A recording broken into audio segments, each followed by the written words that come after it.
Welcome back to the program. American female basketballer Brittany Greiner on her way right now to the United States from the United Arab Emirates, having been released in a prisoner exchange with Russia.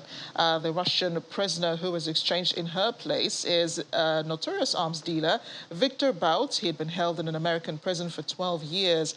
President Biden said Brittany is safe and on a plane home. She was arrested at a Moscow airport in February for possessing cannabis oil last month, which she was also sent to a penal colony last month. The Biden administration proposed this prisoner exchange last July, where Moscow had long sought Bout's release. Well, the American basketballer, the arms dealer, beg your pardon, is known as a merchant of death. It's a nickname for him. President Biden said that they have more than one more family member who's coming back to the United States. He had a press briefing earlier where other family members of people who also have family members in Russian prisons also attended, urging U.S. officials to also help with the release of their loved ones as well. Washington correspondent Maria Bird joins us now for the updates. Maria, we know that you've been at a briefing this morning regarding the Brittany Greiner case. What do we know now about the prisoner swap and about Brittany's well-being?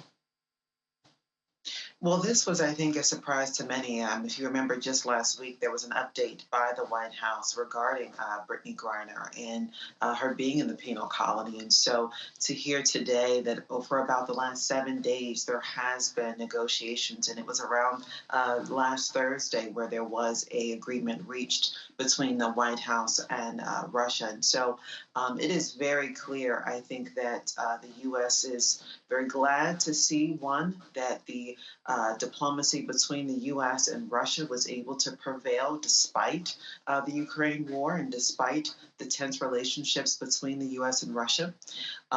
There were high-ranking White House officials that joined us this morning on the press call, senior officials that have been directly involved with the envoy, with the negotiations, providing kind of insight into how this all played out. What we do know is that once she was released, the UAE was very instrumental in being able to secure a location for the trade to occur, for the release to occur. And so that partnership, and there have been other countries that have been involved in speaking on behalf of the U.S. To Russia as they have worked to try to release Brittany Greiner. But remember, Brittany Greiner was not the only one they were working to release. It was the only one that Russia was willing to negotiate a release deal on. And so there's still a lot more work to be done. She's obviously coming home what they're perceiving to be somewhat healthy. I mean, she's mobile and speaking and things of that nature, but she will go through extensive medical evaluation, examination, and will also have extensive mental and physical support measures by the U.S. government for any person that comes home after being detained for any extensive period of time undergoes, because obviously trauma and the impact of that has been quite great. Yeah, I can imagine. I just want to highlight this really powerful movement between the two prisoners. Brittany and the convicted arms dealer Victor Bout walked past one another at the airport in Abu Dhabi during the swap. According to a report in the Politico, the pair crossed paths on the tarmac while exchanging planes. Must have been a really surreal moment, I think, probably for either of them, having been in a prison on either side, for quite a while. But I also imagine that Brittany's release would make her family happy, also Americans as well, people who had been expectant, of her return and so on. But when you compare that, with other Americans who are also still languishing in Russian prisons, I mean, it is a bittersweet moment, isn't it, for many Americans at this time? Yes, as you said, her family is elated. 8:30 this morning, Eastern Standard Time, the president, along with her loved ones, did share their appreciation and gratitude toward the American government. So they are very happy. But they've also stated on behalf of Brittany and their entire family that they are going to be working to ensure the safety and the release of individuals that are wrongfully detained across the world, and specifically in Russia. And so that brings to the point of Paul Whelan, who has been under Russian detainment and imprisonment in a penal camp for what's going to be 4 years, coming up here very soon. His anniversary is coming up. And actually, they were able to speak with him today. And he obviously was extremely disappointed. He did expect, because there was thoughts and potential negotiations that would have had both of them released, not only Brittany but also Paul Whelan, but obviously that did not occur. His family obviously has also spoken out on the issue, and as much as they miss Paul, they are very glad and happy for the Greiner family and for Brittany Greiner, and believe that the U.S. government is doing all that they can to continue negotiations. So this is, as you said, a very bittersweet moment. It's one step forward. Obviously, the U.S. government is also stating the fact that being able to have someone released during a time where the U.S. has been very vocal against the war that Russia has brought against Ukraine shows that there is great potential diplomacy that will continue to occur. And furthermore, I think that the U.S. is hopeful that they will be able to get Paul Whelan out in sometime in the near future. So this is going to continue, I think, not just ending today, but this is the beginning of what the U.S. is hoping will be long lasting. Tell us more about the prisoner. The Greiner was exchanged for Victor Bout, or Boat, I think. He's known to have been an arms dealer. How important was he and is he to the Russian government? You know, you said it earlier. He is one of what has been considered the largest arms dealer and the merchant of death, as you said. And so that is, I think, what many Americans are questioning. Was the release of Brittany Greiner for what was considered cannabis oil, which she had a medical card for in the U.S., was that was that offense the same as an offense of some individual that had even been claimed to potentially been looking to kill those officers in the U.S. who were trying to fight the war against drugs? And so the type of crime that was committed by Bout, I think many are feeling like it is much more heinous than the crime of Brittany Greiner. And so wondering if the U.S. gave up too much for just one individual being released, and felt as though maybe there should have been the release of both Paul Whelan and Brittany Greiner for Bout. And so that was quite a sacrifice on the part of the U.S. He had been detained in U.S. prison for a little over 12 years. He was to serve a 20-year sentence. And so this was extremely important to Putin. As we all know, he's in the midst of the war. Obviously, there have been many challenges for Russia over the past few months as Ukraine has continued to press forward and had some victories in this situation. And so I think this is going to really be a moment of reckoning for the U.S. And the U.S. is stating, though, that the rest of the world should not believe that this is a precedence that you could potentially see where other arms dealers or other individuals who have been detained in U.S. prisons for heinous crimes could be released. But this was one that they felt was necessary for the release of Brittany Greiner. Maria, thanks again for the update. To other bilateral relations now between the U.S. and Russia still. Defense firms on both sides displayed weapons and promoted models of aircraft at Vietnam's first large-scale arms fair as the two powers vie for influence and arms sales in the strategic Southeast Asian country that borders China. The event at an airbase in the capital Hanoi attracted 174 exhibitors from 30 countries, including all large arms-making nations except China, as Vietnam signaled its interest in diversifying military procurements and possibly starting exports of its own weapons.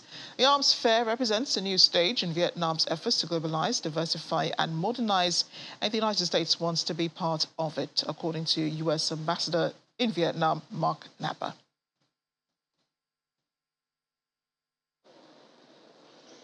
Well, I think it certainly, I think, represents a new stage in sort of Vietnam's efforts to globalize and diversify and modernize, and the United States, we want to be a part of that.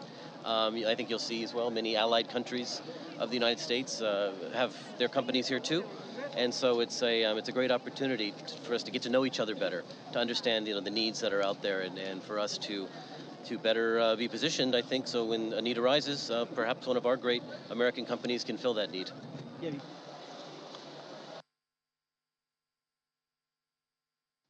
Iran has announced the first execution of a protester convicted over the recent anti-government unrest. Earlier this morning, Mohsen Shekari was hung after being found guilty by Revolutionary Court of enmity against God. State media reports that he is accused of being a rioter who blocked a main road in Tehran on September 25th and wounded a member of the paramilitary Basij force with a knife.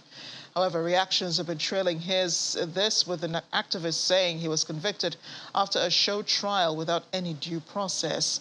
Mahmoud Amiri Moghadam, director of Norway-based Iran Human Rights, tweeted that executions of protesters will start to take place daily unless Iranian authorities faced rapid practical consequences internationally. I turn to Peru now. Ousted President Pedro Castillo, who was accused and arrested of crimes of rebellion and conspiracy for breaking the constitutional order, has been moved to a detention facility with former Prime Minister Aníbal Torres. Local media reports that he would be moved to a police-run prison. Castillo was arrested after his ousting from office in an impeachment trial following his bid last-ditch cling to power by dissolving Congress. Ignoring Castillo's attempts to shut down the legislature by decree, the lawmakers moved ahead with the previously planned impeachment trial, with 101 votes in favor of removing him, 6 against, 10 abstentions.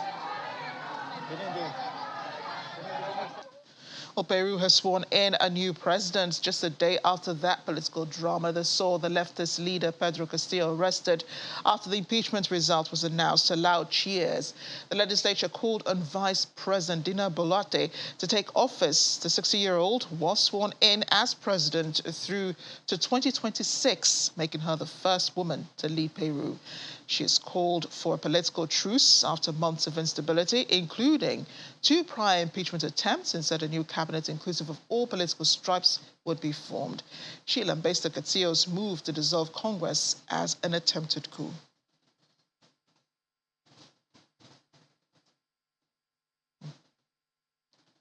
The VOA's Jamie Moreno is with the VOA Spanish service. He joins us from Washington, D.C. Jamie, great to see you. What were the conditions that led to President Castillo's downfall? Hi, good to see you too. The conditions that lead to this situation in Peru was the former president now, Castillo. He was being investigated for corruption. So he had 2 impeachments previously, and it was his 3rd impeachment. What he did was calling to close the Congress because he knew already that the Congress will impeach him, and the Congress had the votes to remove him from the power. So he did the announcement yesterday in the morning. What the Congress did, we will remove you before you try to close the Congress. And the votes was overwhelming, more than 101 votes to remove the president, and only 6 votes against this measure. Immediately, the police tried to find him because he tried to reach the Mexican embassy to apply for asylum. But the driver rejected to take him to the embassy, and the police took him, and he passed the night in a detention center. Just minutes ago, former President Castillo was presented before a judge to legalize his detention, and now it's going to start a process for rebellion that can take him to jail for many years. Wow, that's a real fall from grace to grass. Let's talk about the new president.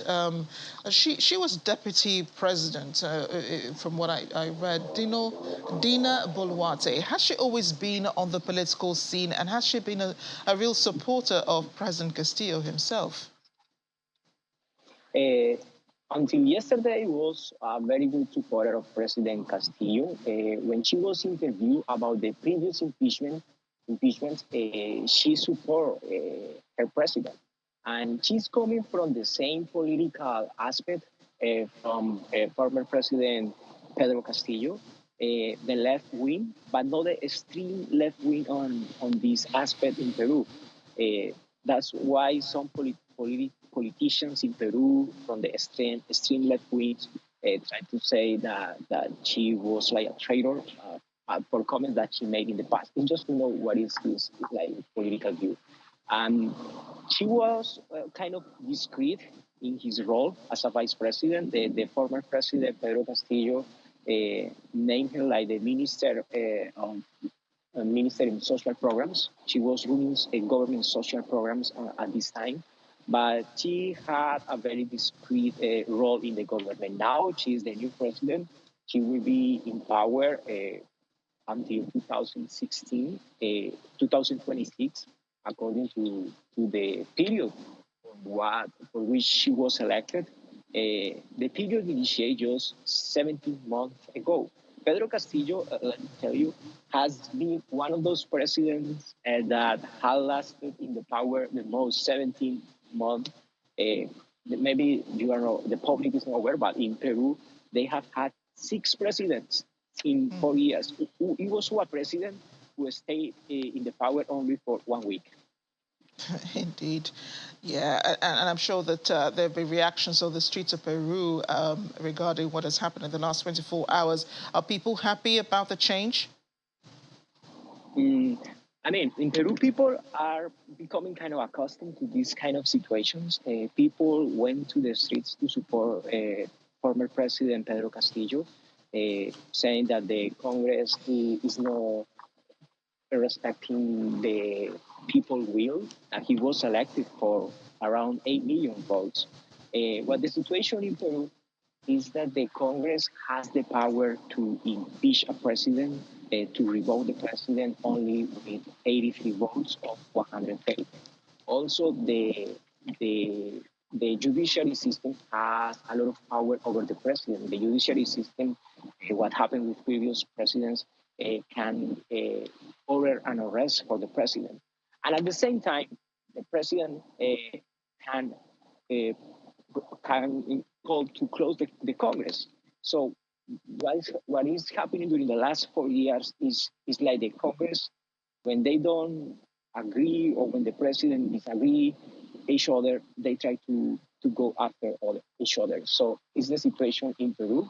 It's different from different systems where only the Congress, when they have strong political parties, are able to prevent that the president be removed pretty easy as is happening in Peru. In Peru, there are many different political parties. It's easy to create a coalition when they disagree with the government. And it's something that maybe some people were expecting after the second impeachment. But so far, Pedro Castillo was having a good relationship, a good diplomatic relationship with the region. Even Secretary Blinken went to Peru and visited him just in October. In June, he was here in the United States to participate at the summit of the Americas. And in Peru, people were expecting that maybe he would be able to complete his presidency, but it's not going to happen.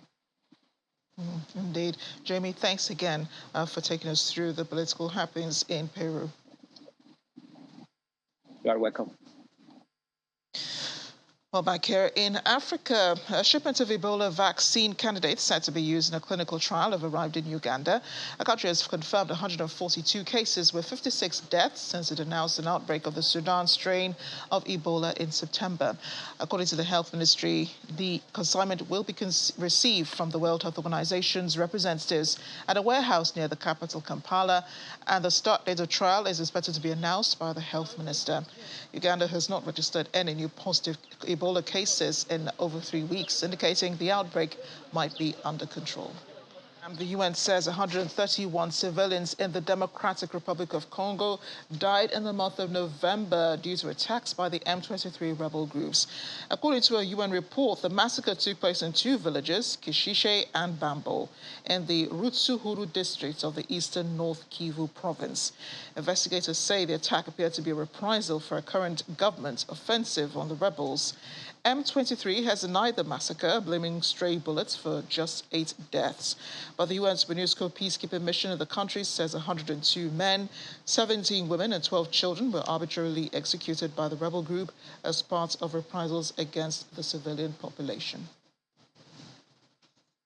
We're in the UK now. After a blaze of publicity and controversy, Netflix's Harry and Meghan series is beginning today with 3 episodes. It promises to reveal the inside story of how the Duke and Duchess of Sussex stepped down from royal duties. Trailers refer to a war against Meghan, with Prince Harry speaking on the leaking and planting of stories as part of a dirty game. Buckingham Palace has not responded to the Sussexes' claims. There will be intense scrutiny of the series, of course. A behind closed doors view of palace life has been promised, with Prince Harry speaking of the pain and suffering of women marrying into the institution, and an apparent reference to his wife Meghan and his mother Diana, Princess of Wales. A trailer suggests that the trailers before the docuseries were released today suggested the TV documentary will reveal the love story of how the clandestine relationship between Prince Harry and Meghan developed.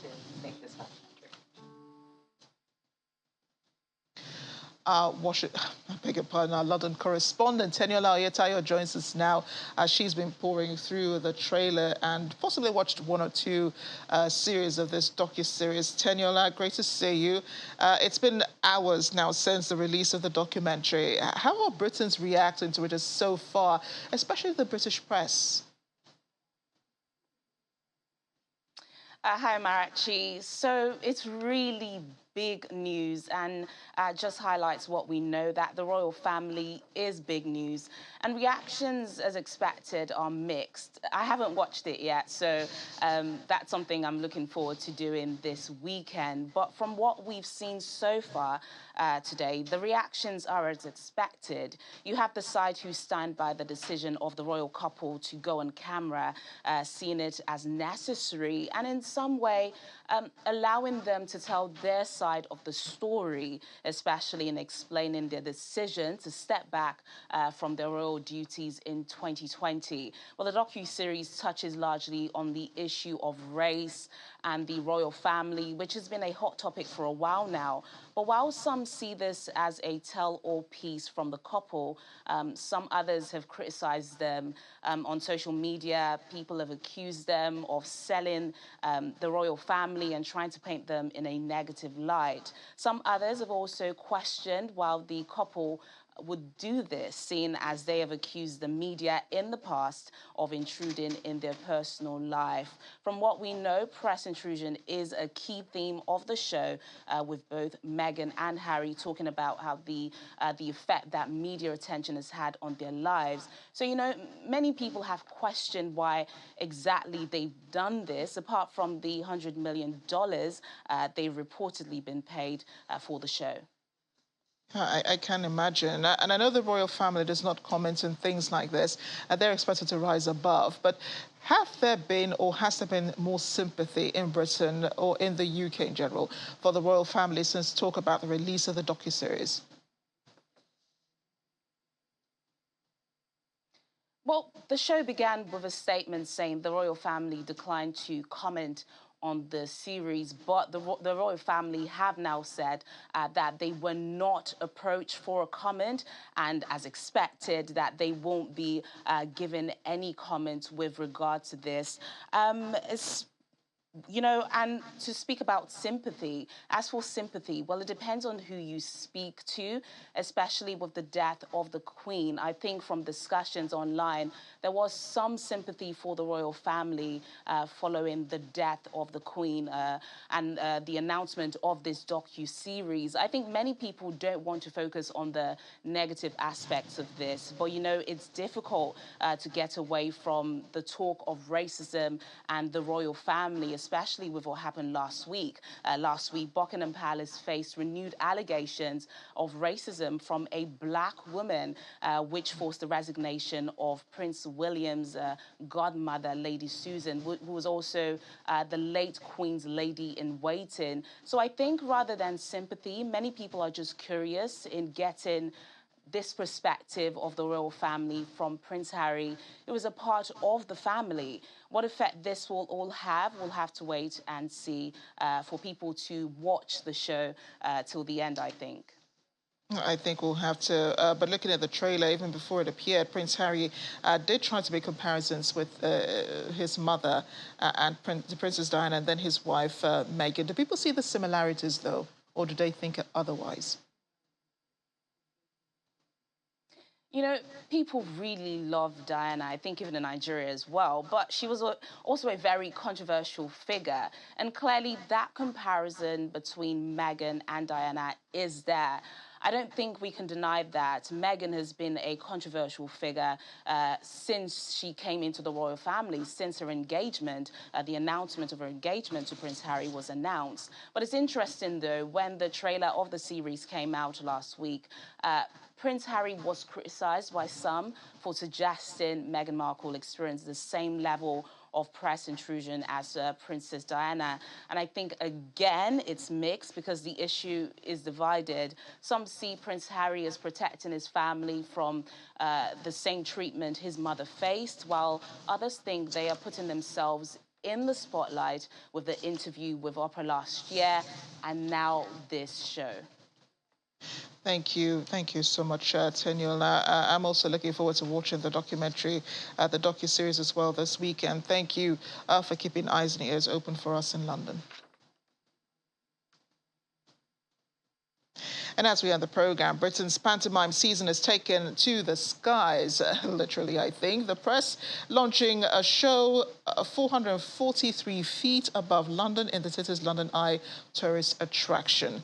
Like mince pies and mistletoe, pantomimes are a Christmas classic in Britain, and the London Eye's version of Dick Whittington will be performed in a rotating pod with the city's spectacular skyline as a backdrop.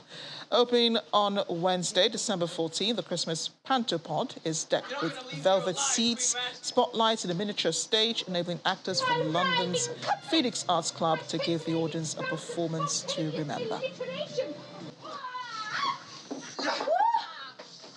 You're not leaving this pod. I think it's really special because Dick Whittington was set here.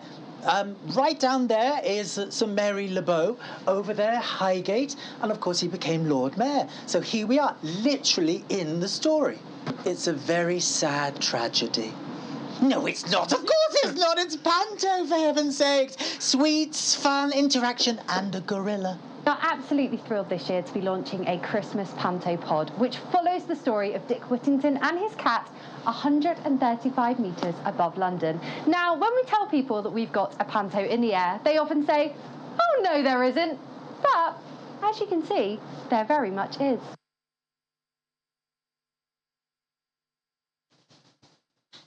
Panto in the air. Love it. Thanks for watching. I'm Amarachi Ubani.